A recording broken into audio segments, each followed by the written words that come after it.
जेव्हा एक परीक्षा जशी जेई मेन्स आहे ही बरोबर. मल्टिपल एक्झाम स्लॉट्सला जेव्हा होते तेव्हाच पर्सेंटाईलचा कन्सेप्ट येतो. सीईटी पण एका दिवशी होत नाही. बरोबर.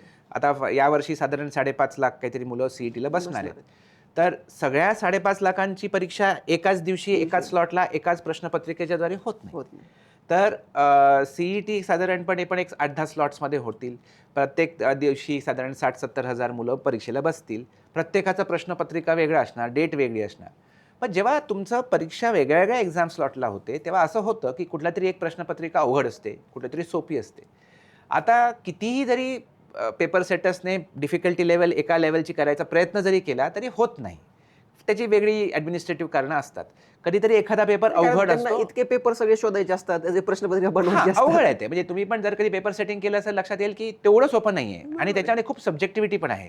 आज तुम्हाला हाच पेपर सोपा वाटेल, मला हा पेपर अवघड वाटू शकतो. त्यामुळे या सगळ्यामुळे जरा कधी-कधी असं होतं की एखाद्या एक्झाम स्लॉटमध्ये पेपर अवघड येतो, दुसऱ्या एक्झाम स्लॉट पेपर सोपा होतो. म्हणून त्याला नॉर्मलाइज करण्यासाठी मार्क नाही घेतले जात.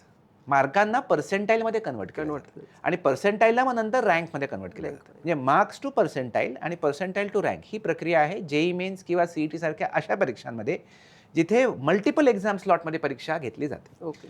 आता मार्क्स म्हणजे आपल्याला सगळ्यांना माहिती आहे की 100 पैकी मला सपोज 70 मार्क मिळाले, 70%. पर्सेंटेज काय आहे हे सगळ्यांना त्याची व्याख्या माहिती आहे. बरोबर. त्यामुळे हे ॲब्सोल्यूट स्कोर जो आहे हा पर्सेंटेजने एक्सप्रेस होतो. पण पर्सेंटेजमध्ये एक गोष्ट कळत नाही की ही परीक्षा अजून किती विद्यार्थ्यांनी दिली आणि त्यामध्ये माझा रँक किती, मी कुठे आहे हे नाही कळत. मला फक्त कळतं की या पेपरमध्ये मी 100 पैकी 70 मिळवले. पण मी या बाकीच्या 1000 मुलांनी परीक्षा दिली असेल, मी या हजारांपैकी मी पहिला आलो का शेवटचा आलो का माझा रँक 500 आहे का 300 आहे का मला नाही कळत. त्यामुळे पर्सेंटाईल हा कन्सेप्ट त्याच्यामुळे इंट्रोड्यूस होतो की त्याच्याने तुम्हाला हे कळतं की तुम्ही या कॉम्पिटिशनमध्ये कुठे आहात.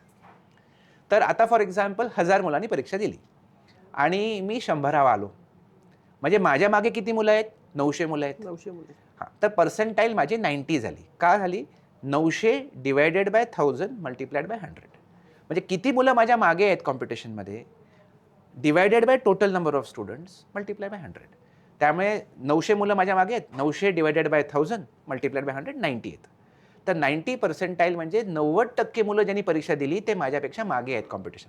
पर्सेंटाईल एवढंच सांगतं की किती मुलांनी जेवढे आता जेई मेन्सची परीक्षा 13 लाख मुलांनी दिली. बरोबर. तर 13 लाख मुलांपैकी सपोज माझं 90 पर्सेंटाईल आलं तर 1,30,000 मुलं माझ्यापेक्षा मागे आहेत. सॉरी 1,30,000 माझ्यापेक्षा पुढे आहेत. बाकीचे जे सगळे राहिलेले जी मुलं आहेत म्हणजे 11,70,000 ती माझ्यापेक्षा मागे आहेत. सो 90 पर्सेंटाईल असो 50 पर्सेंटाईल म्हणजे मी साधारणपणे कॉम्पिटिशनच्या मधल्या भागी आहे. माझा सपोज 10 पर्सेंटाईल मला मिळालं आहे म्हणजे मी बॉटम 10% आहे. फक्त 10% मुलं माझ्यापेक्षा मागे आहेत, बाकी 90% माझ्यापेक्षा वरती आहेत. So percentile gives a relative picture की where you stand in the competition. Percentage gives us absolute understanding की या 100 मार्कापैकी माझ्या सब्जेक्टमध्ये मी किती मास्टरी मिळवलेली आहे. तर त्यामुळे हे दोन वेगळ्या गोष्टी आहेत पर्सेंटेज आणि पर्सेंटाईल.